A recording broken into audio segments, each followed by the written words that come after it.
ഞാനിന്ന് പതിവ് പോലെ ഓട്ടോ ഓടിക്കാനായിട്ട് നമ്മുടെ സ്റ്റാൻഡിൽ വന്ന് നിൽക്കുകയാണ്. അപ്പോൾ ഈ സ്റ്റാൻഡിൻ്റെ പ്രത്യേകത ഓട്ടോ ഓടിക്കുന്നവർക്ക് ഒരു സ്കൂളിൽ പോകുന്നൊരു അവസ്ഥയാണ്. അതായത് രാവിലെ ഈ ഹോംവർക്ക് ചെയ്യാതെ ഫസ്റ്റ് പീരീഡ് നമ്മൾ ചെല്ലുന്ന ഒരു നീറ്റലുണ്ടല്ലോ, ശരീരം മനസ്സിലൊരു നീറ്റലുണ്ട്.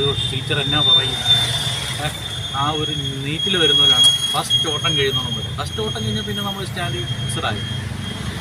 അപ്പോൾ സ്റ്റാൻഡിൽ നിന്ന് ഇവിടെ ടേൺ അനുസരിച്ചാണ് വണ്ടി പോകുന്നത്. ഫസ്റ്റ് വണ്ടി അങ്ങനെയാണ് പോകുന്നത്. അത് 100 രൂപയുടെ ഓട്ടമായാലും 30 രൂപയുടെ ഓട്ടമായാലും 500 രൂപ ഓട്ടമായാലും ഫസ്റ്റ് വണ്ടിയെ പോകാൻ പറ്റും. അത് കഴിഞ്ഞുള്ള ഫ്രണ്ട് വണ്ടിക്കാരൻ പറയുവാണ് ബാക്കിലെ വണ്ടി പൊക്കോളാൻ പറഞ്ഞാൽ മാത്രം അവരുടെ അനുവാദം ഉണ്ടെങ്കിൽ മാത്രമേ ഞങ്ങൾ ഇടയ്ക്കെന്ന് തോന്നും. ഇന്നത്തെ സ്റ്റാൻഡിൽ ഈ ഓട്ടം ഞങ്ങൾ കാത്തിരിക്കുകയാണ്. ഏതാണ് ആ ഭാഗ്യവാൻ, ഏതാണ് നല്ല ഓട്ടം, ലോങ് ആണോ ലോക്കലാണോ എന്നൊക്കെ അറിയാൻ വേണ്ടി. അപ്പോൾ ഞങ്ങൾ സ്റ്റാൻഡിൽ ഇപ്പോൾ 3 വണ്ടിയാണ് വന്നിട്ടുള്ളത്.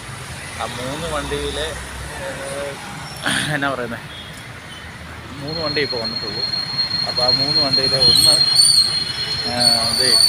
ഞങ്ങൾ നടക്കുന്ന ഞങ്ങളുടെ ഒരു കൂട്ടുകാരനുണ്ട്. അപ്പോൾ ഇതാണ് ഞങ്ങളുടെ ഒരു കൂട്ടുകാരൻ, ജ്യോതിഷ് എന്നാണ് പേര്. അപ്പോൾ പുള്ളിയും ഓട്ടം വെയിറ്റ് ചെയ്ത് ഇങ്ങനെ നിൽക്കുക.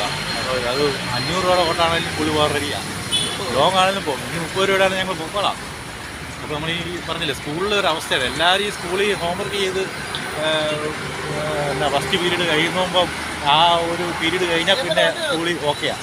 പിന്നെ വേറൊരു മഹാൻ ഫ്രണ്ടിൽ കിടപ്പുണ്ട്. ആ പുള്ളി പോകാതെ ഞങ്ങൾക്ക് ആർക്കും പോകാൻ പറ്റത്തില്ല. ഇവിടെ കിടന്നത് പുള്ളി ഇന്നത്തെ കൂടി നടക്കുക, വണ്ടിയെ ഇരിക്കുകയല്ല. ഞങ്ങൾ നിൽക്കുന്നുണ്ട്.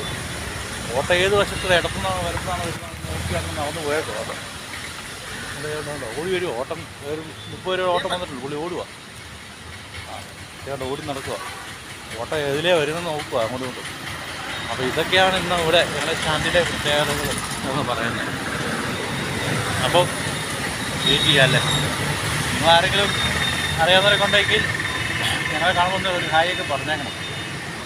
ഓക്കെ, അപ്പോൾ ഇന്നത്തെ സ്റ്റാർട്ടിങ് തുടങ്ങട്ടെ. ബൈക്ക് ബാക്കി